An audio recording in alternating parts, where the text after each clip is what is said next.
That's another story for another day.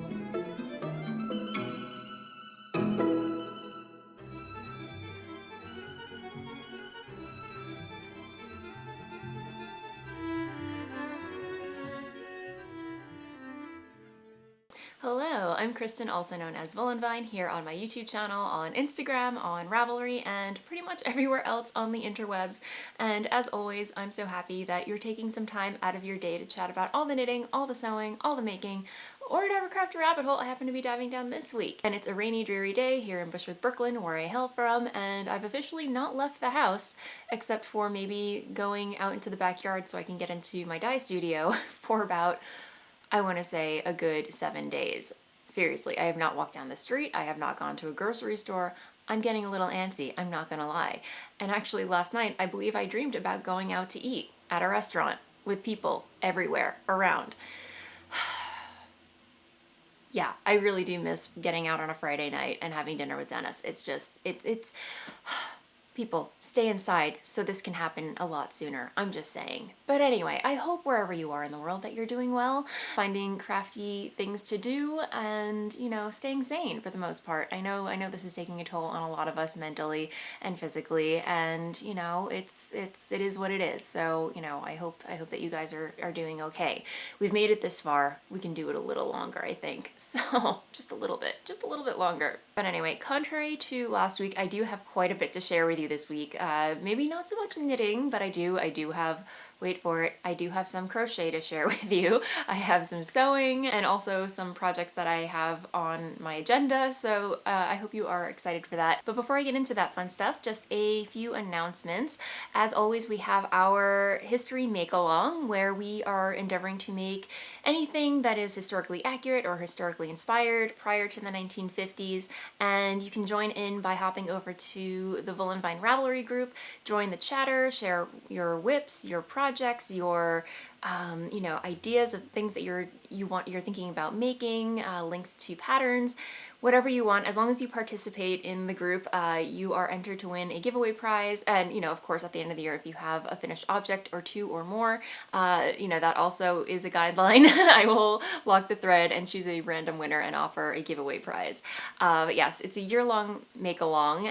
So yes, if you want to knit, if you want to sew, crochet, weave, embroider, whatever your craft is, you're welcome to join. So hop on over there, check it out. It's already a very lively thread full of inspiration, so definitely do check that out. But I just have one more announcement for you guys. I know that I've been promising more video on the channel. However, this past week has just been a little crazy. Not in a bad way, just, you know, life stuff, and I had yarn clubs that I had to dye, and then Dennis and I tackled taxes. So that took a huge toll on my energy levels, I'm not gonna lie. And yes, I know there was an extension put on taxes this year because of coronavirus, but it's just something that we wanted to get out of the way. It's out of the way, and hopefully I can resume a normal schedule next week. So just a little disclaimer there.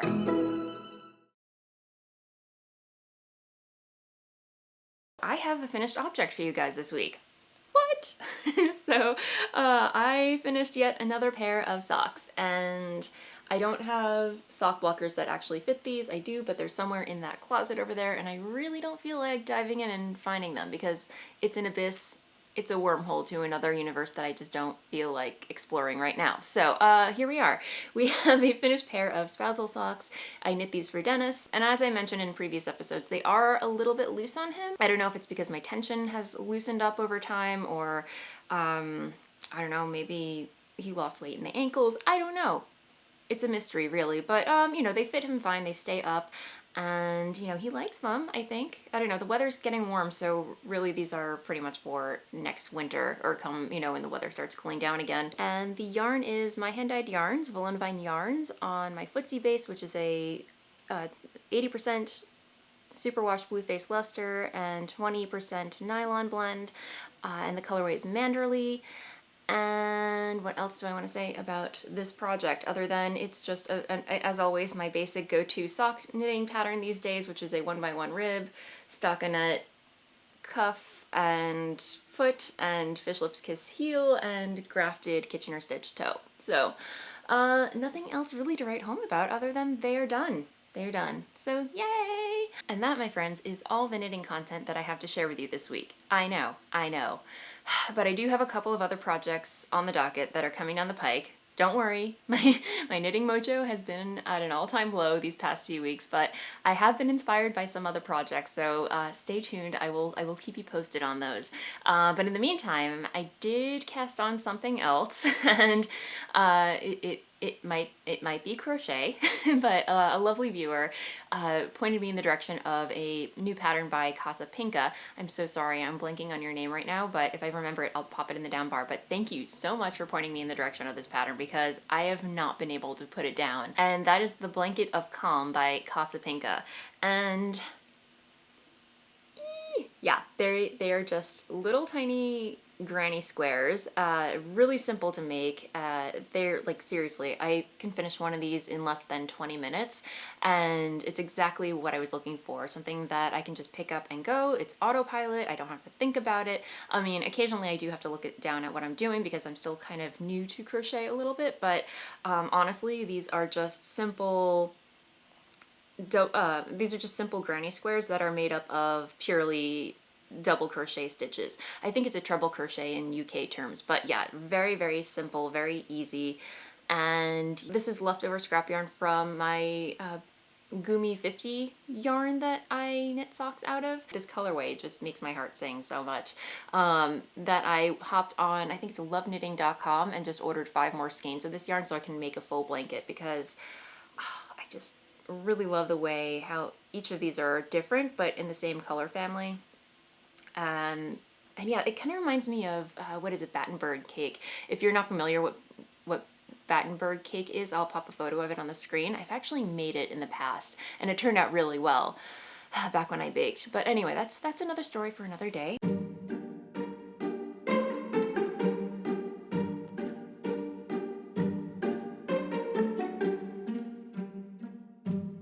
But yeah, I'm having a lot of fun making these little guys. So yes, highly recommend it. Again, I'll pop a link to where you can find the pattern on Ravelry. Again, it's a free pattern. I don't think I even mentioned that it's a free pattern, which, you know, total win. So that's pretty much what's been keeping me busy until I decide what I want to cast on next. I think that is all the knitting and crochet content I have to share with you. So let's move on to, actually,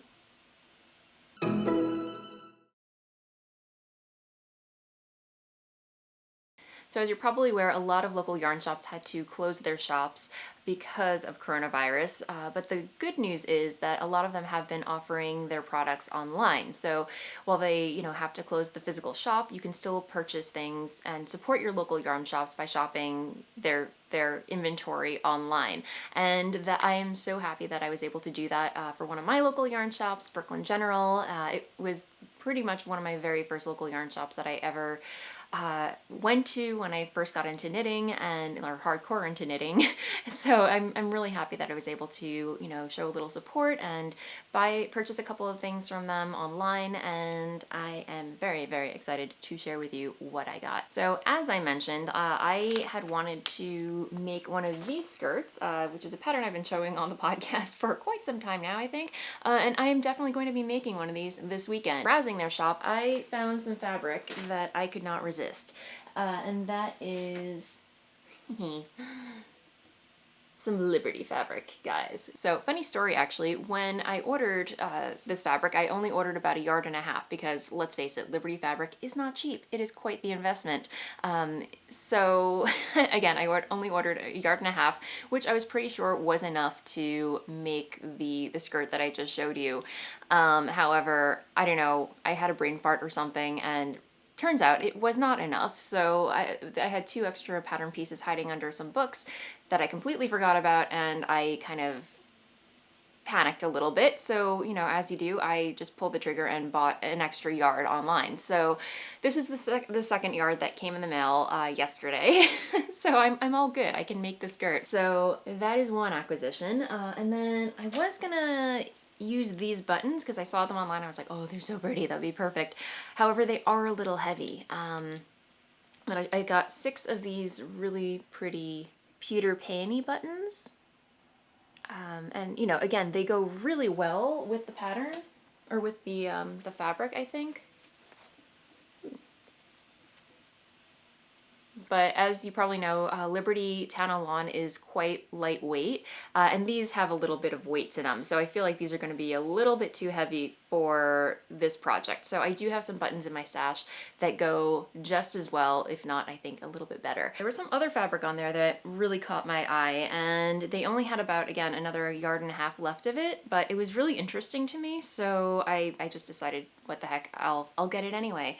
But it's this, it's double gauze, but it's a wool linen blend double gauze, which I've never seen before. And if you've been watching the podcast, you know how much I love my double gauze. Yeah, especially when I saw this color, it's like this brownish eggplant shade. And I think I have enough of it to make another Edwardian fantail skirt.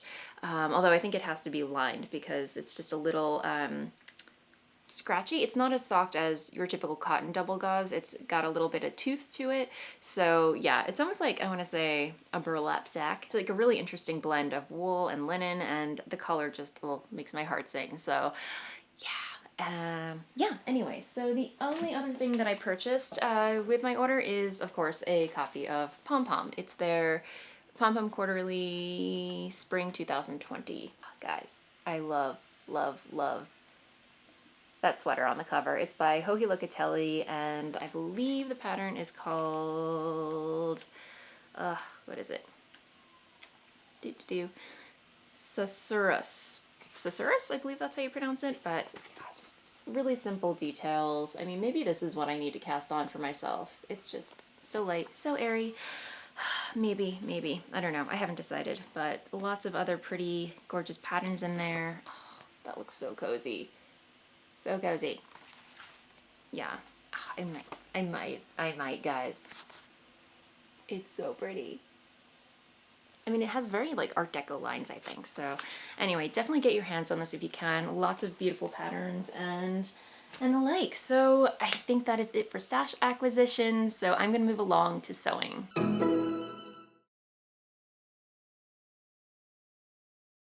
Okay, as for sewing, first I just want to say thank you so much to everybody who reached out and gave me so many great ideas as to how to remove the charcoal markings from my blouse that I embroidered last week. Unfortunately, I didn't have a chance to try any of those tactics, but rest assured I will get to them. But I just want to run down a list of all your suggestions in case there's anyone else out there looking to remove some charcoal markings from fabric.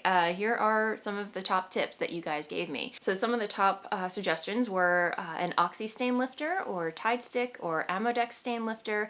So, you know, that got, I think, the most suggestions. So I think I'll start there. And then also Hairspray got a good rap. So that's another suggestion. Drycleaning, Rit Dye color remover, and some of you just suggested just over dyeing it, as I was planning to from the beginning, just to dye it with tea or coffee grinds to kind of take down the starkness of the white. You know, a lot of you were saying if I just over dye it, it'll conceal the markings. And some of you just thought I should just leave it as it is because it gives it kind of like an antique look, which I can appreciate. I think it really does too, but it's kind of not the effect I was going for. So I am still endeavoring to see if I can remove those stains. Some of you did mention that the charcoal transfer paper has wax in it, and wax in general, if you can imagine, is hard to get out of anything. It does have a waxy base, and that's what makes it so difficult to get out. So I might have to look into some wax removal stuff, but that might be a little bit more work than it's worth. So I don't know. I haven't decided yet. Maybe I will just over dye it with the tea and coffee grinds and call it a day. I don't know.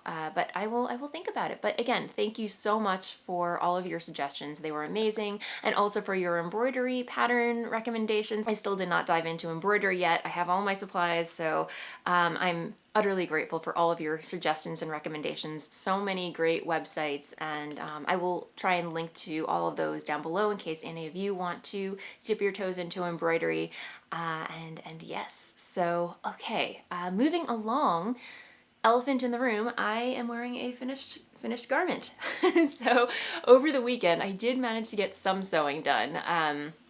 I was so bummed that I couldn't knock out the skirt that I was planning to make. So I tackled another project that was on my sewing queue for quite some time, and that is the Paro cardigan by Itch to Stitch Patterns. And I was actually in the market for a new black cardigan to wear. As you know, I finished knitting my Mazzy cardigan by Elizabeth Smith. Wear the living daylights out of this cardigan. I knit it out of Brooklyn tweed, and I will be totally honest, I don't know how well it's holding up, but yeah, for the most part, it's not looking as nice as it did when I bound it off. So there's that, and then also the weather is getting warmer, so I needed something just a little more lightweight that I could just chuck on that will go with everything. And again, err on the side of Edwardian fashion. So while the Paro cardigan is not intended to be historical or inspired by historical fashion, it definitely has those Edwardian lines, or late Edwardian silhouette shape to it. So I was like, I definitely need that in my wardrobe. So here we are. I made it, I finished it, and you guys, it is awesome. I love it. So if you can see, it has set-in sleeves, a shawl collar, and then on the waistline right here, there's just a plain band going on the waist, and then pleats to create kind of like this voluminous element here, if you will. And in the back, it has a box pleat. And yeah, it's just like a nice full-length cardigan that I chuck on and wear, or have been wearing for the past week, and it's holding up really, really nicely. And this button is actually just from Stash. It was just a single button, and it's like it was just meant to be. So really, really happy about that. And trying to think what else I want to say about it. Yeah, for the bottom, this is really dark, I apologize guys, but hopefully you were able to see some of the detail. I used a twin needle to top stitch the hemline on the hem, and then also the hem of the sleeves as well.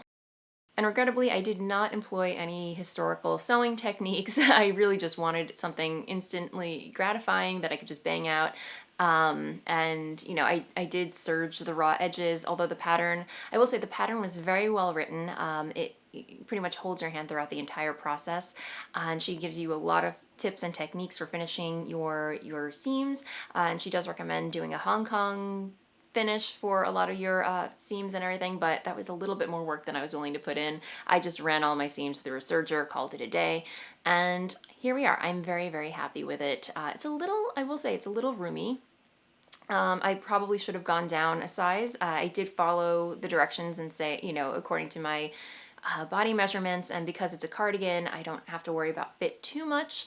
But the pattern did recommend that if you are using a fabric with more than a 20% stretch, that you should probably go down a size. And of course, I was just too impatient and wanted to dive right in and use some fabric from my stash, which now I realize has more than a 20% stretch.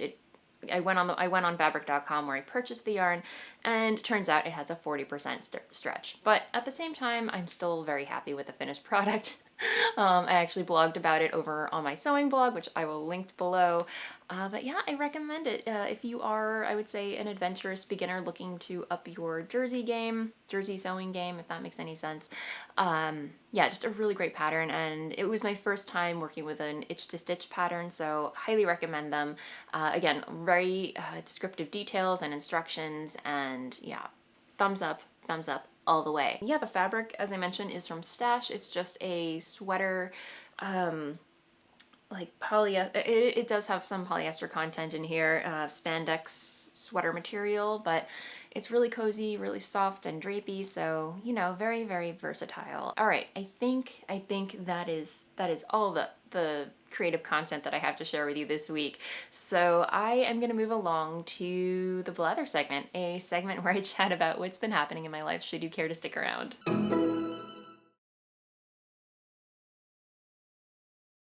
As I mentioned, we did taxes this week. Thankfully, those are out of the way, and I'm trying to think what we've been watching. We started watching Peaky Blinders on Netflix. We've only watched the first episode. While I'm loving the costumes and everything, it's right up my alley when it comes to that. It's just a little too violent for me. I don't know, like, not that I, you know, can't watch violence or anything, but at night, I just don't like watching that stuff before I go to sleep. I don't like it, it just gets me too anxious and too like worked up. So I try not to watch that stuff at night. But yeah, we've started watching that together. So I'm interested to see where it goes.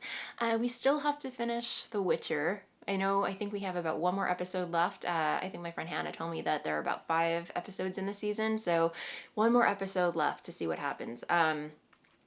We'll see where it goes, but yeah, that's still TBD. Yeah, it's just we've been cooking a lot at home, and I will be totally honest with you, once this coronavirus thing is completely over, I never want to cook another thing again at home. I'm so tired of cooking, you guys. When I do dye yarn, I stand over pots all day, and after a day of that, standing over more pots cooking food, it's not Dennis does help me out. We do switch on and off, cooking nights and everything, but in general, I'm just not into cooking at all. So I know a lot of you always ask me about Judgy, our outdoor feral cat who has adopted us. To give you a little update on her, she's doing really well.